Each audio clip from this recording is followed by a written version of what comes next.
Oke, kali ini kita akan membahas metabolisme vitamin D dan juga penyakitnya, yaitu osteomalacia sama nanti rickettsia. Oke. Nah, jadi vitamin D ini itu merupakan suatu hormon yang mengatur kadar mineral tubuh seperti kalsium, fosfat. Oke. Nah, vitamin D ini itu dalam tubuh kita berasal dari dua sumber, yaitu dari makanan atau diet sama dari matahari, ya, pancaran sinar UVB. Nah, sekarang dari matahari. Jadi di dalam kulit kita, ya, di dalam kulit kita itu ada suatu zat yang namanya 7-dehidrokolesterol, ya. 7-dehidrokolesterol ini dia merupakan provitamin D3, ya. Jadi dia masih nenek moyang dari vitamin D. Oke. Nah, dia berasal dari kolesterol, ya. Makanya kolesterol itu punya fungsi penting juga di tubuh kita, ya.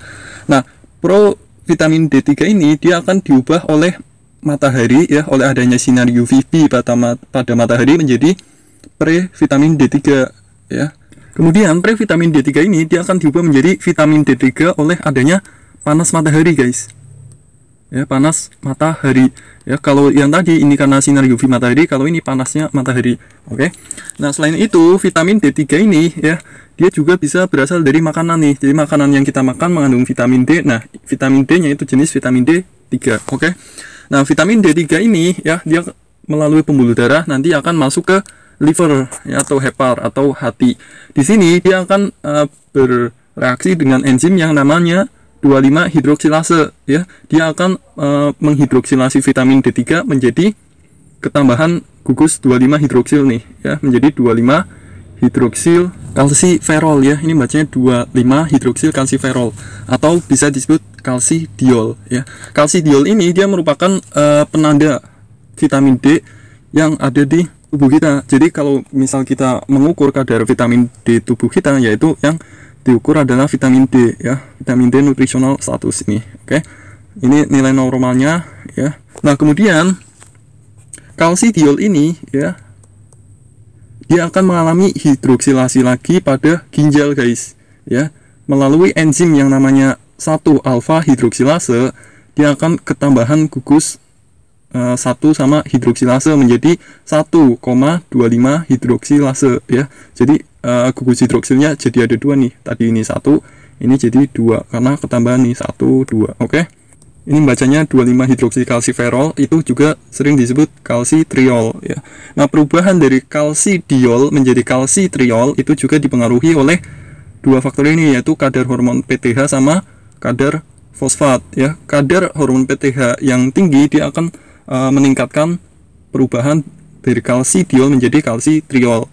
Kemudian kadar fosfat yang rendah, ya, akan meningkatkan pula, ya, perubahan kalsidiol menjadi kalsitriol. Oke.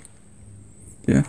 Nah, kalsitriol ini atau 1,25 hidroksilkalsiferol itu merupakan penanda untuk insufisiensi renal, ya, untuk penanda gangguan ginjal. Oke. Nah, kalsitriol ini dia yang berfungsi untuk menjaga kadar kalsium tubuh nih. Nah, caranya gimana dia menjaga kalsium tubuh? Yang pertama, kalsitriol ini dia akan menjaga kadar kalsium dengan cara dia akan meningkatkan laju resorpsi tulang, guys.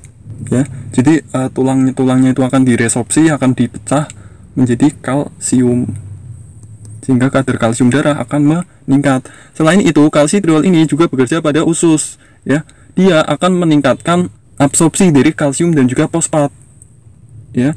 Nah, karena absorpsinya meningkat sama dia akan meningkatkan kadar kalsium. Jadi efeknya intinya dia untuk meningkatkan kadar kalsium dan juga fosfat nih, karena dia kan absorpsi fosfat juga, ya. Nah, hormon kalsitriol ini, ya, atau 1,25 hidroksikalsiferol, dia bekerja sama hormon PTH nih, ya.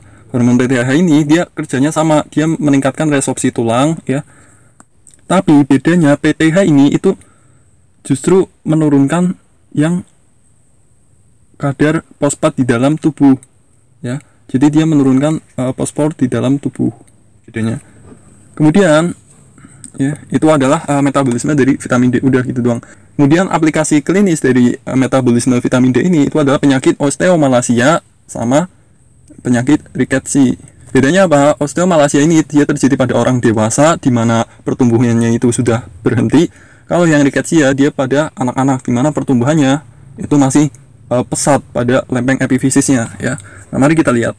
penyebab paling umum dari rickettsia atau osteomalacia ini itu dia penyebab paling umumnya dikarenakan oleh gangguan vitamin D atau vitamin D dependent ya. Nah, gangguan vitamin D ini dia bisa primer ya, bisa sekunder. Kalau sekunder itu dia disebabkan oleh penyakit lain ya, misalnya gangguan ginjal ya atau gangguan liver ya, karena di sini kan tempat perubahan dari vitamin D tadi ya kan. Nah, karena rendahnya vitamin D ini ya, vitamin D ini fungsinya tadi buat apa? Buat resorpsi kalsium dan juga fosfat. Kalsium dan fosfat ini fungsinya buat apa? Dia fungsinya untuk mengeraskan matriks tulang, guys. Jadi tanpa ada kalsium sama fosfat, tulang kita itu nggak akan keras. Nah, terus isinya apa kalau nggak keras? Ya isinya matriks yang disekresikan oleh osteoblast. Matriks yang disekresikan oleh osteoblast ini dia matriks organik yang terdiri dari kolagen tipe 1. Kolagen tipe 1 ini dia lunak, dia nggak keras. Nah, agar bisa keras dia butuh kalsium sama fosfat gitu. Nah, harusnya dalam keadaan normal kalsium sama fosfat ini dia akan berikatan dengan kolagen tipe 1 ya, dibantu oleh si osteoblast dengan cara mengeluarkan hormon yang namanya alkalin fosfatase, guys. Nah, pada keadaan ini karena dia kekurangan kadar kalsium dan fosfat sehingga alkalin fosfatasenya itu meningkat. Kenapa? Karena butuh lebih banyak kalsium sama fosfat. Jadi ini merupakan respon dari kondensasi osteoblastik nih ya, sehingga alkalin fosfatnya meningkat. Kemudian juga terjadi superior cell resorption nih ya. Kenapa? Karena untuk menyeimbangkan kadar kalsium di darah ya, sehingga kalsium yang masih normal di bagian luar korteks itu akan diresorpsi sehingga timbul seperti ini.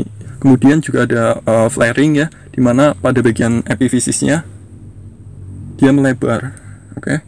Nah, ini hasil pemeriksaannya. Nah, ini kalau pada rickettsia ya, pada anak-anak, gangguan yang diakibatkan itu adalah gangguan pertumbuhan, craniotabes, kemudian macam-macam lah ini. Ya, yang paling mencolok ya ini enlarged abdomen.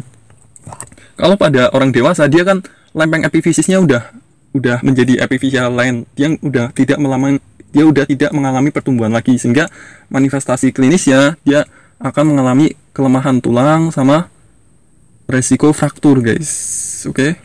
Karena bagaimanapun meskipun sudah nggak tumbuh, tapi kan pergantian tulang baru dengan tulang yang lama masih tetap berlanjut, ya kan? Ini pemeriksaan ronsennya, di sini ada flaring nih, pelebaran epifisis ya.